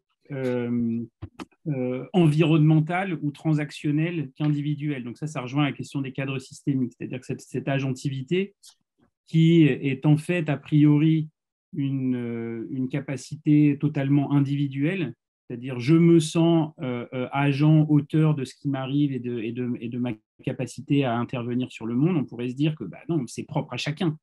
Voilà, c'est chacun qui devient agentif à son niveau et qui développe son agentivité, soit par force d'auto-persuasion, soit par volonté, quand on veut, on peut, etc., etc. Et en fait, on se rend compte que c'est bien plus environnemental que ça, donc bien plus complexe, donc bien plus dépendant des cadres dans lesquels on évolue, des échanges que l'on a avec les personnes qui nous entourent, de son rapport à la nature aussi, donc aux non-humains, etc., etc. Et effectivement, et merci pour la perche tendue, c'est un de nos grands sujets d'études, de recherche, d'expérimentation et aussi de design, c'est-à-dire de conception et de production d'expériences concrètes, d'expériences à vivre, qui cherchent à venir développer cette capacité d'agir. Et tout commence effectivement souvent par, je reprends ta première proposition, Jérémy, par une évaluation, une compréhension à un instant T d'où j'en suis par rapport à tous ces éléments qui me déterminent, en fait. Voilà, c'est un de mes grands apprentissages dans ma plongée dans les sciences cognitives, c'est que peut-être qu'il n'y a pas tant de libre arbitre que ça, quoi. Alors, voilà. Je peux me permettre d'intervenir? Oui. Dans ce débat d'experts masculins très intéressant. Vous parlez vraiment comme des mâles alpha, tous les trois. Je ne sais pas si vous vous en rendez compte, mais je suppose que nous, on parle comme des lambda. Mais bon. Alors, je ferme la parenthèse. Je lis le chat et je trouve qu'il y a des éléments importants dans ce que disent les participants. Donc, je voulais savoir s'ils avaient la parole, si on pouvait ou pas s'appuyer sur ce qu'ils disaient, ou si Bien simplement… sûr. Voilà. Alors, il y a un chat qui dit le développement de vision, d'imaginaire, de représentation. La notion d'imaginaire, la notion de récit est aussi quelque chose qui permet à la fois peut-être de mieux comprendre où on est, puis d'avoir peut-être envie de s'engager, de faire rêver. Donc ça, on n'en a pas parlé, mais je trouve que ce que dit Hélène est intéressant. Et puis, il y a aussi des participants qui parlent de la capacité à comprendre la situation, comprendre où on est, comprendre dans quoi on est, donc la compréhension et l'appréhension différentes. Donc voilà, je verserai bien ça à notre débat collectif. Merci Sylvane.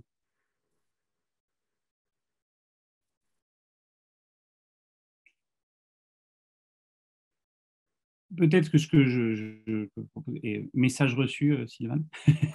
Excusez-moi, mais je me suis demandé si j'allais le dire et je me suis dit que…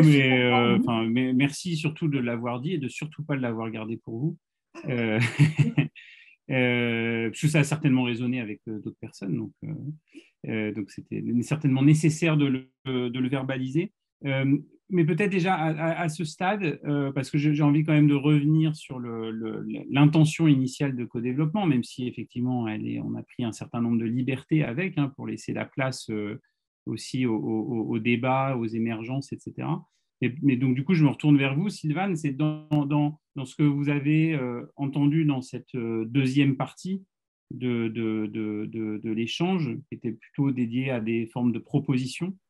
Qu'est-ce que vous retenez, en fait? Qu'est-ce qui vous a attiré le plus votre attention et que vous retenez comme élément pouvant répondre à la problématique que vous avez proposée initialement, qu'on a reformulée progressivement? Voilà. Qu'est-ce que vous en Alors, retenez? comment faire passer effectivement de la réflexion à l'action sur un sujet qui est un peu lourd? Parce que bon, ma problématique, c'est pas de manager les HEST, je crois que je me débrouille assez bien, mais c'est vraiment comment, avec les cadres que j'ai en formation, il y en a 45, ça pourrait être vous d'ailleurs, ils viennent absolument. D'ailleurs, on a des gens du Mans Matter qui suivent tous les ans le cycle de l'IHEST. C'est eux qui se posent la question comment, en tant que responsable d'entreprise, d'administration, que chercheur, que journaliste, qu'élu, etc., comment est-ce qu'on peut passer de la réflexion à l'action? Donc, ce que je retiens dans tout ce que vous avez dit sur en fait les capacités entrepreneuriales, l'agentivité, je pense que c'est précieux. C'est vrai que c'est des éléments de réponse qu'on peut leur apporter et qui n'ont certainement pas tous. Mais je pense aussi que l'exemplarité dont vous avez parlé, enfin je le reformule comme ça, bon, prendre conscience de leur pouvoir d'agir, c'est-à-dire que quelque part, ils peuvent aussi avoir des marges de manœuvre, peut-être petites ou plus grandes. Alors, moi, j'ai pas, Lorraine, vous avez une population qui est sur toute l'échelle sociale. Moi, j'ai une population d'élite, c'est des élites, donc eux, ils ont quand même une capacité, un pouvoir d'agir. Ça, c'est le troisième élément. Et puis, je pense que l'aspect du récit, l'aspect des représentations que soulignait Hélène sont importantes. Et j'avoue que ce que je ne sais, je suis sûre que c'est fondamental. Tout le monde d'ailleurs souligne, enfin tous les gens qui réfléchissent sur les sujets aujourd'hui soulignent la nécessité d'avoir un récit collectif. Et là, la question que je me pose, c'est comment il émerge ce récit collectif? Comment on le... Voilà, est-ce que vous avez des idées sur comment on peut le constituer, le raconter, le faire émerger? Je vous entraîne peut-être sur, je ne sais pas, dites-moi. Non, je pense que c'est effectivement un champ qu'on n'a pas touché. Alors, je passe ce message de la part de Catherine qui a dû sortir de ces tables rondes. Je pense que Jérémy ne va pas trop tarder non plus. Voilà, on jongle un petit peu avec les dispos de chacun. Ah, il est déjà 13h31. Mais oui, déjà 13h30. Oui, voilà. Mais effectivement, c'est un appel à proposition que vous faites, Sylvane, de voilà, comment, dans cette question générale de méthode, comment est-ce qu'on fait émerger un récit collectif? Voilà, allez, question, et puis on a à peu près 2 minutes pour répondre.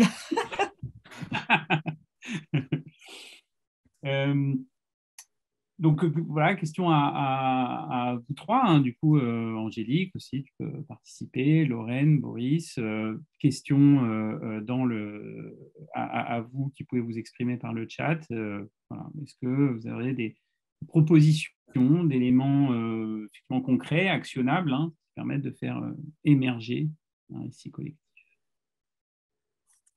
Je veux bien intervenir très succinctement sur le principe en fait de fonctionnement en communauté apprenante. Il y a le savoir-faire et le faire savoir, cette capacité aussi à raconter ce que chacun peut faire, l'expérience qu'il a vécue et considérer que ça peut être et une source d'inspiration, mais aussi une source d'apprentissage pour les autres et qui peut nous faciliter finalement notre capacité à interagir. Et c'est un propos que je partageais aussi dans le chat, c'est qu'on a parlé de la dimension individuelle et collective, de cette notion d'impact systémique et je crois que j'ajouterais au pouvoir d'agir le pouvoir d'interagir au travers notamment du partage des récits, considérer qu'on ne part pas d'une page blanche et qu'il y a effectivement des choses à apprendre, des choses à désapprendre certainement et je rejoins pleinement le propos du dernier manifeste proposé par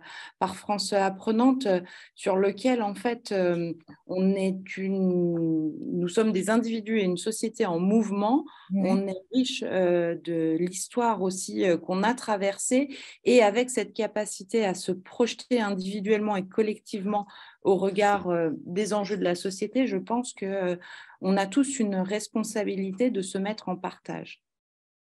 Absolument.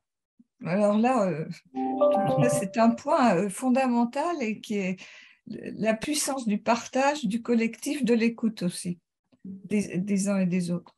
Mais du coup, dans une grosse entreprise, c'est à l'entreprise peut-être d'impulser ou en tout cas de créer cet espace de partage. Qui va aussi peut-être inviter les collaborateurs en tout cas, ça va leur permettre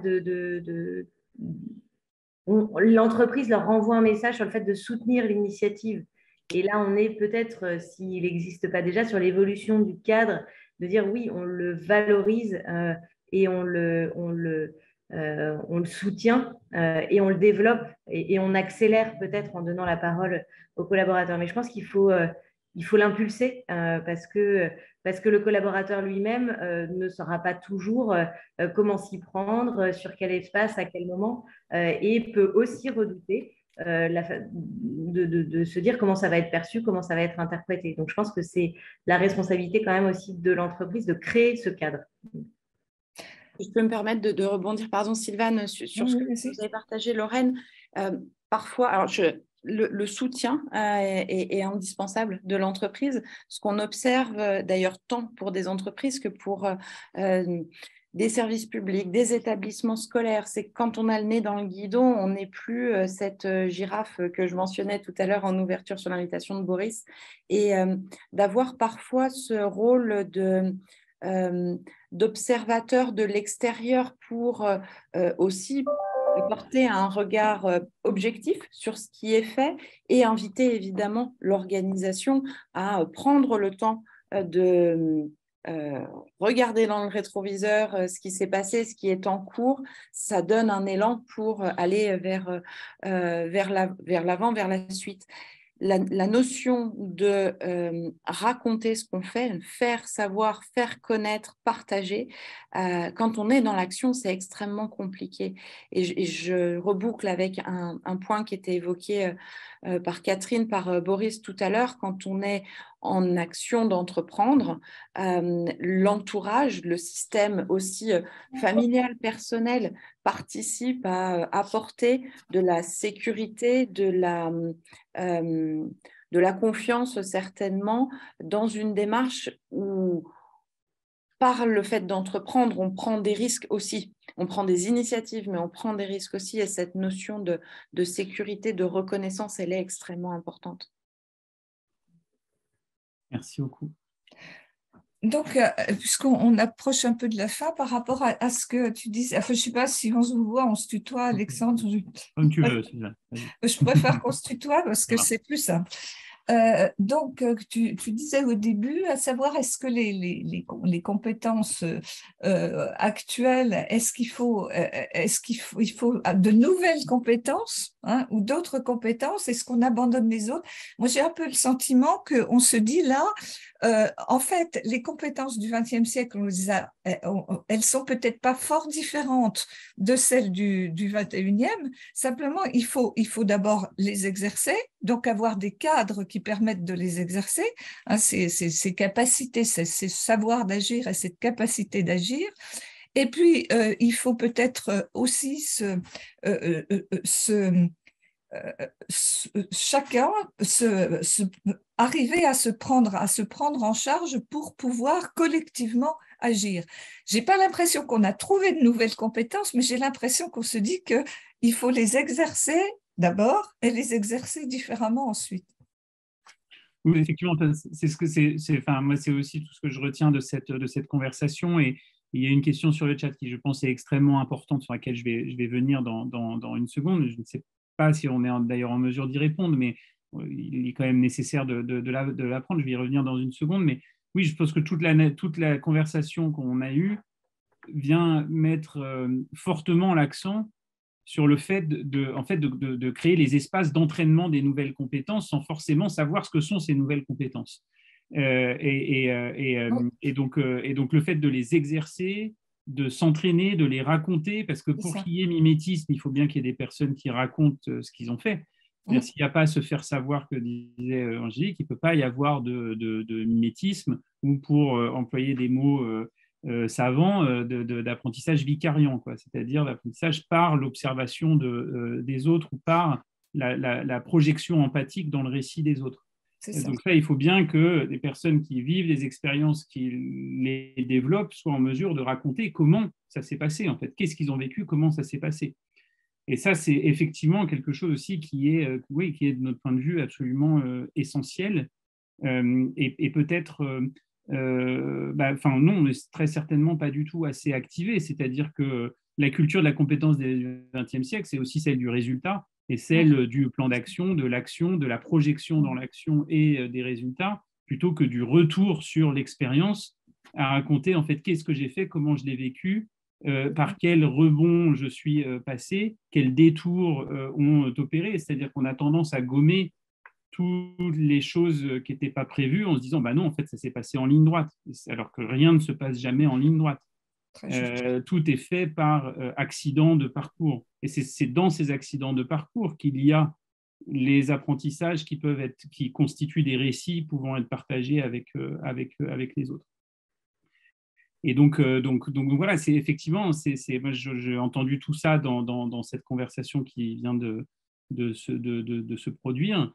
Et avec, je reprends ton terme aussi, Sylvane, une conclusion sur le fait, c'est en fait, il faut s'entraîner, il faut s'exercer, il ne faut pas forcément chercher à définir la cible et à y aller, mais par contre, mettre en place de plus en plus des espaces dans lesquels on se donne la chance de pouvoir développer ces nouvelles compétences, et notamment en les exerçant, parce que c'est comme ça qu'on apprend, quoi. Donc voilà, encore effectivement un énorme merci. Je vais vous relaisser la parole pour que vous aussi vous puissiez, et peut-être Boris nous proposera une activité spécifique de déclusion. Voilà, avant vous garderez toutes et tous 5 juste dernières petites minutes pour vous présenter ce fameux projet Essaim.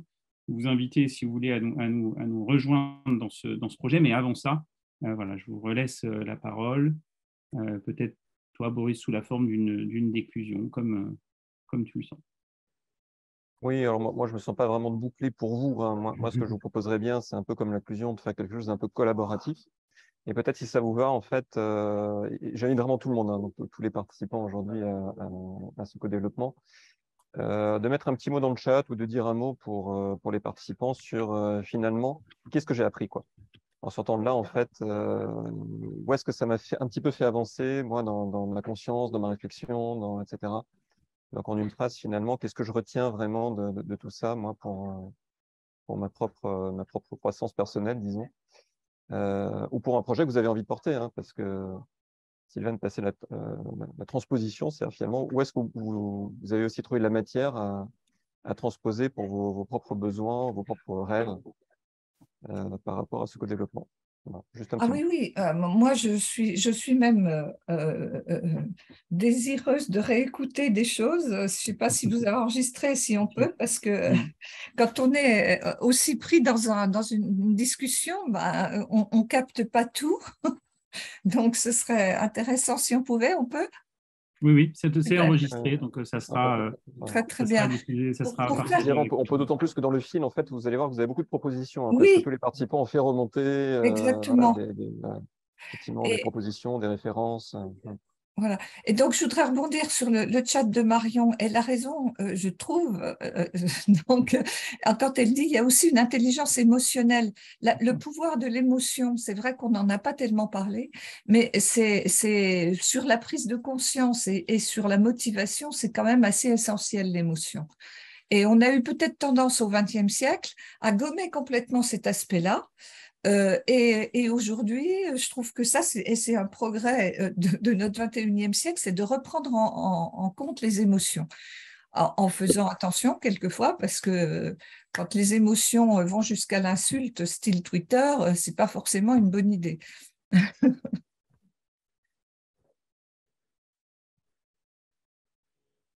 Donc, en fait, ce serait désir de réécouter les choses parce que sentiment qu'il y a énormément de richesse et que j'ai envie de prendre du recul justement dessus. Et puis, ne pas oublier la dimension émotionnelle, si je me résume. Et je me tais. Merci, non, c'est parfait. Merci, Siane, c'est super. Peut-être Angélique ou Lorraine, si vous voulez aussi compléter sur avec quoi vous repartez finalement de cet échange. Et je vois aussi qu'il y a des choses qui arrivent sur le chat. Merci beaucoup de aussi partager. Déjà, un merci pour le partage et les apports parce que même si moi, je n'étais pas venue avec cette problématique-là, bah, je prends parce qu'il y a évidemment des éléments intéressants sur la mise en mouvement, sur créer ou faire évoluer le cadre, créer les conditions, sur la notion du collectif. Le rappel sur les émotions, je pense qu'il est essentiel parce que effectivement, c'est ce qui vraisemblablement permettra aussi à chacun de se mettre en mouvement si on redonne de l'espace aux émotions. Et dans des grosses entreprises, ça y est, on en parle, mais ça a été quand même, en tout cas dans des organisations comme la mienne, un peu été mis de côté. Donc voilà, moi aussi, je pense qu'il faut que je relise parce que beaucoup de notions, beaucoup de choses qui ont été, que je réécoute en tout cas, parce que beaucoup de choses qui ont été évoquées et des choses qui vont résonner par la suite et qui vont se décanter. Je pense que voilà, je mise sur ce raisonnement à venir pour prendre du recul et mettre en place un certain nombre de choses dans l'entreprise. Merci.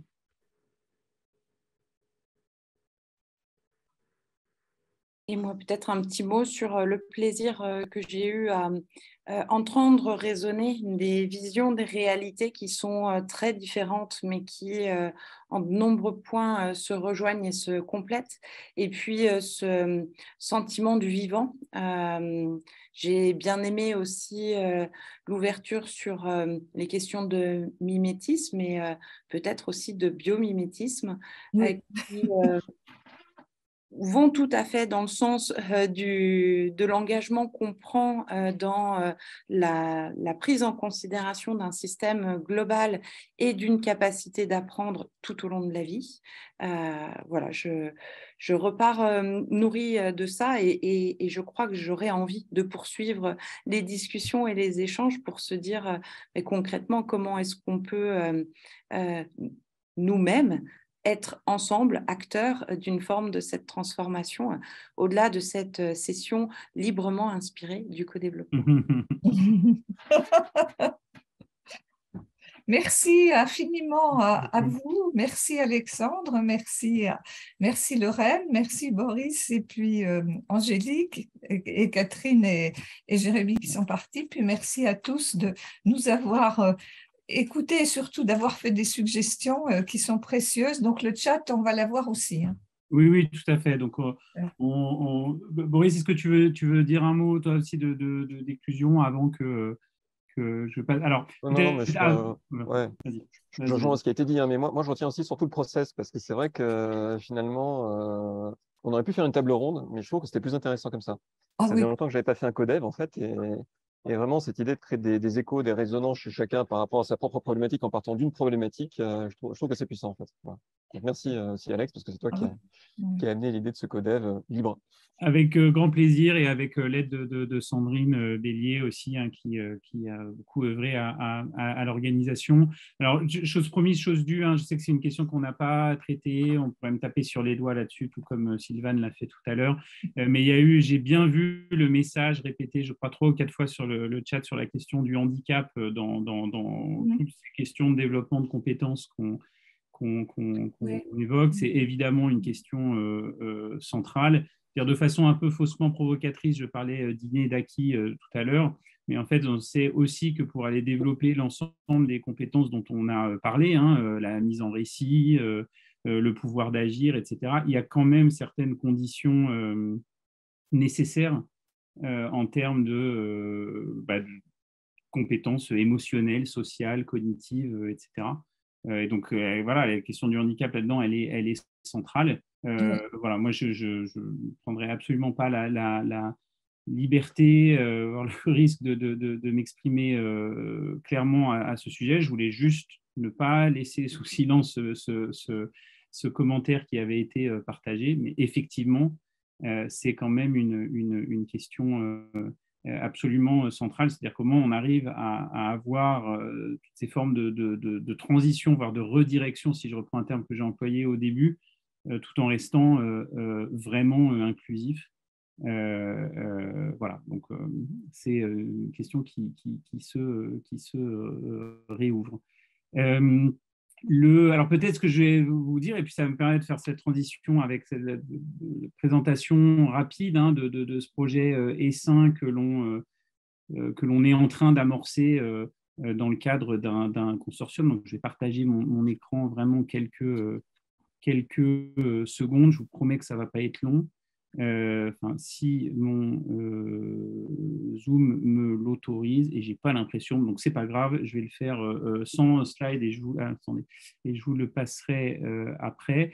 Donc en fait, on lance un projet qui est financé dans le cadre de l'appel à projet des FINUM, donc un appel à projet assez important qui a été initié par le ministère du Travail, de la formation professionnelle et donc financé par la Caisse des dépôts, etc., dans lequel nous sommes en consortium donc avec Collectif Z, Boris, le Lab RH et France Apprenante, qui porte en fait l'objectif de venir essaimer en fait toutes les méthodes pédagogiques innovantes visant le développement de ces nouvelles compétences, alors qu'on va appeler soft skills pour faire simple là maintenant, mais qui, je vous le rassure tous d'ailleurs, ne sont pas que des compétences purement cognitives et cérébrales au sens traditionnel du terme, mais bien des compétences relationnelles, sociales, émotionnelles et aussi cognitives, parce qu'on a le droit de penser aussi un peu.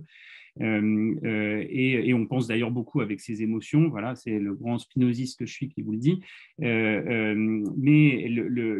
Et donc voilà, l'objectif de ce projet est de venir en fait mettre en réseau autour de design pédagogique innovant tous les acteurs, enfin tous ceux qui le souhaitent, les acteurs de la formation professionnelle au sens large, qui veulent en fait expérimenter, donc passer à l'action, expérimenter des modalités pédagogiques innovantes et en fait œuvrer avec nous à construire des cadres systémiques et y compris des cadres scientifiques autour du développement de ces compétences. Donc c'est le projet dans lequel on se lance, qui est en phase d'amorçage depuis le mois d'octobre-novembre. Voilà, je vais pouvoir partager.